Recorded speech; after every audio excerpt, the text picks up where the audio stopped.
Yo, what's up, folks? Today is Tuesday, May 21st. It was a day that I was supposed to be climbing Mount Whitney here in California. For those who don't know, Mount Whitney is the highest mountain in the lower 48 states at 14,500 feet. But I had a permit. I applied for a permit, I think it was back in February or March. I had a permit for today. You need a permit to climb Mount Whitney, but I called it off. And the reason I called it off was due to conditions. The switchbacks, which is part of the ascent to the summit, and there's 99 switchbacks, just too much snow. I didn't have snow gear, and so I'm going to have to reschedule. The ideal time to try that hike is July, August, September, but it's very hard to get permits to do it. You have to basically show up the day of the climb and hope there's availability. And that climb is, for me at least, it's going to be a 15-hour climb. So but if I'm showing up at 4 o'clock in the morning or 3 o'clock in the morning, the ranger station there is not going to be open. So I don't know, but I am going to attempt that at some point in the near future. I've done several 14,000ers and 14ers, as they're called, in Colorado, and probably over the summer I'll do another one in Colorado, but I definitely want to do Mount Whitney. Anyway, let's get into the markets. We closed modestly higher today in all three averages. The market is waiting for Nvidia results coming out tomorrow. And I don't see any reason why Nvidia is not going to beat the forecast. So that's going to trigger a lot of buying. We're going to get a new high in the NASDAQ. Nvidia is going to shoot up. And so, yeah, the momentum, the bullish momentum is still there. Plus, tomorrow you have a Social Security payment. We're coming up towards the end of the month. So June 1st, we'll have the large, regular first of the month flows. That's Medicare, Medicaid, military pay, veterans benefits, disability, all that stuff that goes out on the first of every month. That's a huge flow day.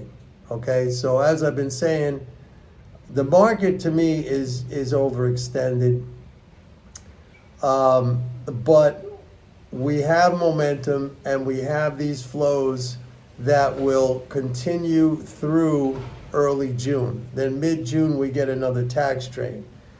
The April tax drain, by the way, we had 3 drains in a row. We had yesterday, which was Monday. We had last Friday and last Thursday, for a total of 25.6 billion. That leaves us still 189 billion to recover from that April, they're my doggy friends, 189 billion to recover from that April 15 tax drain. Now this was a huge tax drain, okay? I mean, usually we're not going to recover this even with the first of the June payments, which, that's going to be like an 80-something billion net flow. I mean, we'll still be something like 100 billion, maybe 90 billion left to recover after the 1st of June. And then we have another tax drain coming up. So, I mean, plus we have, like I've been saying, we're 176 billion below where we were last year in terms of net government transfers into the economy. Almost 200 billion down. So that swimming pool's been drained. As I said yesterday, the leakage stopped, but it's been drained. I'm not going to say it was the same kind of drain as in 2022. 2022 was when all the COVID stimulus basically ended, and we had something like a 1.7 trillion drain. Okay, so right now we're talking about 170 billion. It's a tenth of that. But it's still something, okay? And we saw the effect in the first quarter of a slowdown to 1.6%. And I've been saying to you guys that I was very surprised by the Atlanta Fed's GDP Now forecast for the second quarter, which initially came out at 4.2%. I didn't understand where that jump came from, because the first quarter we saw it was 1.6% growth, and Atlanta Fed had a 4.2% growth rate forecast for the second quarter. I mean, I couldn't understand that. When the consensus was anywhere from like 1.7, 1.8 to like 2.5. I've been saying it's going to be less than the first quarter, which is 1.6. And since then, in the last 2 weeks, Atlanta Fed has revised down its second quarter GDP growth forecast, but it's still something like 3.6%. I think they're going to continue to revise it down. All right? So, why do I think the market is overextended? Well, number one, net transfers have fallen significantly. Okay? I just mentioned that. The flows there's no longer an acceleration in these flows like we saw in the fourth quarter of 2023. All right? We have not recovered that tax drain from April yet fully. So the financial balances of the non-government, okay, the economy, the financial balances are less than what they were prior to April 15th. I mean, if you consider that like, I don't know, potential energy, gunpowder, fuel, there's just less of it than where it was prior to April 15th. If you look at that as a kind of fuel, okay, a stock of fuel, a stock of financial assets, it's still down like 190 billion compared to where it was on April 15th. That's not insignificant. So like, to me, this market rally is getting very stretched. It's very leveraged. Okay? Very leveraged. And maybe it'll take a catalyst for it to come back down. But as I've said in the past, I can sit patiently until that happens.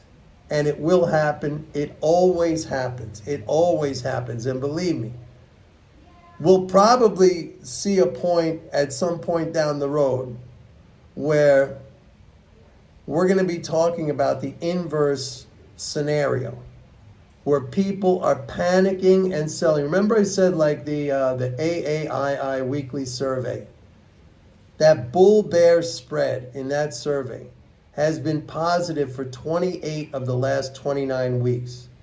And I said to you the other day, going way back last year, I said, when that thing was negative for like 30 weeks in a row, I said, we're going to eventually come to a time when this thing is going to be positive and just skyrocketing week after week after week. And that I said that at a time when it was very, very negative. And here we are right now. Okay?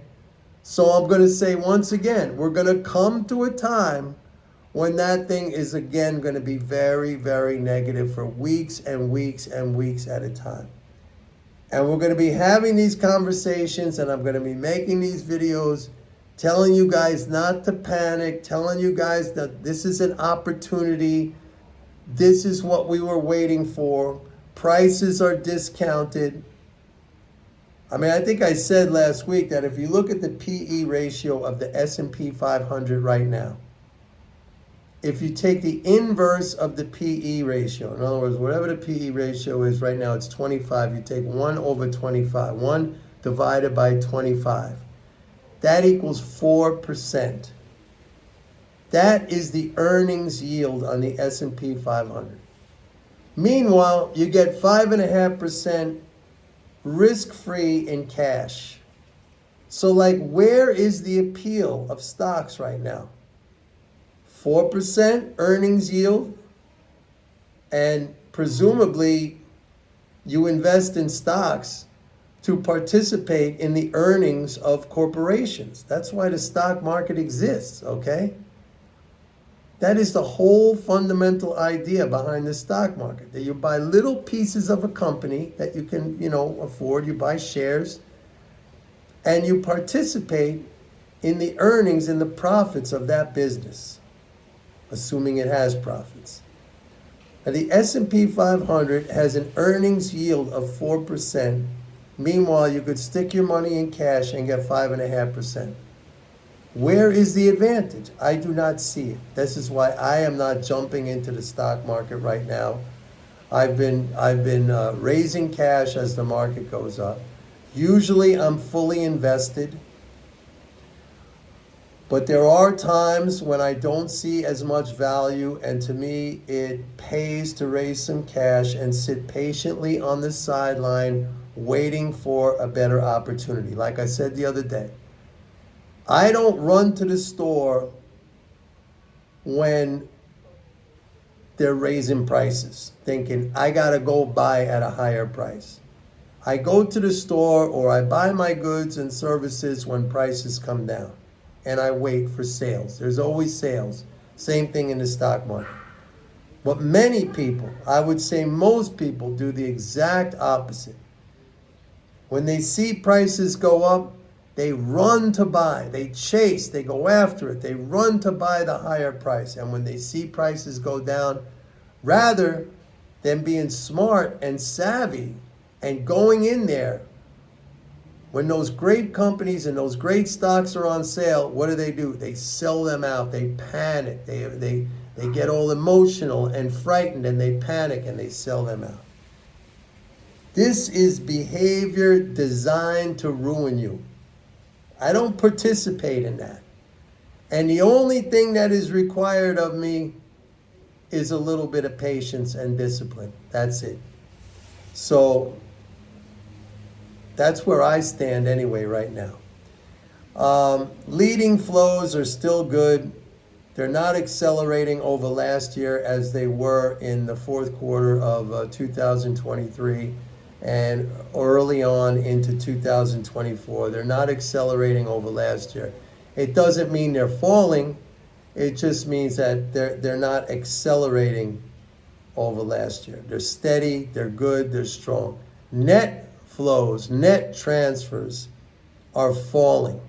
In other words, what you have left after the government spends it in, then takes it away in taxes, that's going down. More taxes are draining out a larger amount of those transfers. Okay, you get it? Anyway, that's it for today, folks. We'll see what happens tomorrow with the Nvidia. I expect Nvidia to beat forecasts. I expect the NASDAQ to jump. All three averages will jump. Nvidia stock's going to jump. If you're a trader, I think that's probably, you play this from the long side. This is all a short-term pop. I don't see this sustainable.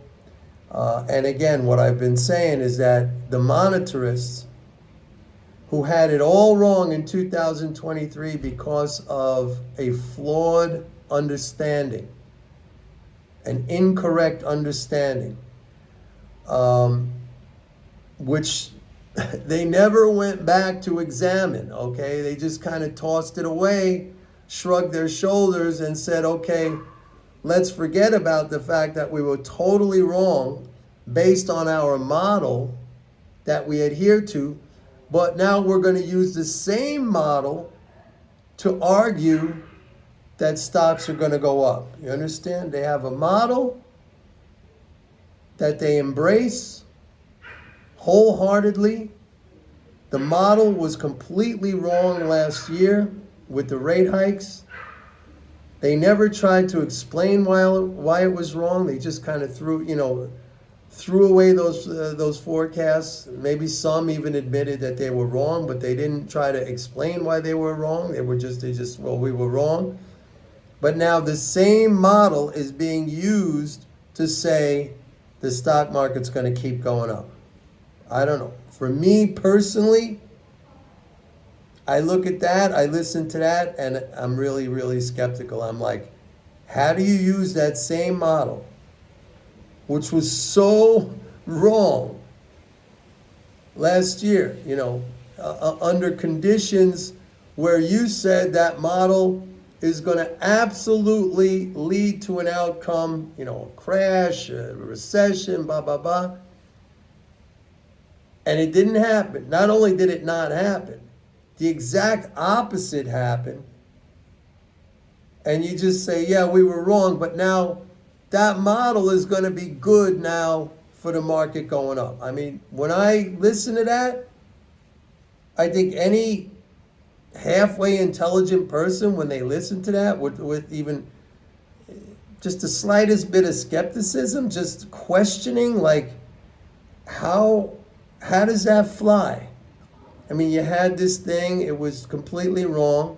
You didn't explain why it was wrong. You didn't go back to re-examine it, but now you drag it out again and saying, but now it's going to justify this other thing. I don't know. For me, it doesn't sit well with me. Anyway, that's it for today, folks. Please like and subscribe if you choose to. And don't forget, go to my website, pitbulleconomics.com. Sign up for a 30-day free trial of MMT Trader. I'm the only one who has an applied approach to MMT. I take the concepts and understandings of modern monetary theory, and I show you how to use that. I teach you how to use that to invest and trade profitably in the financial markets. See you tomorrow. Bye.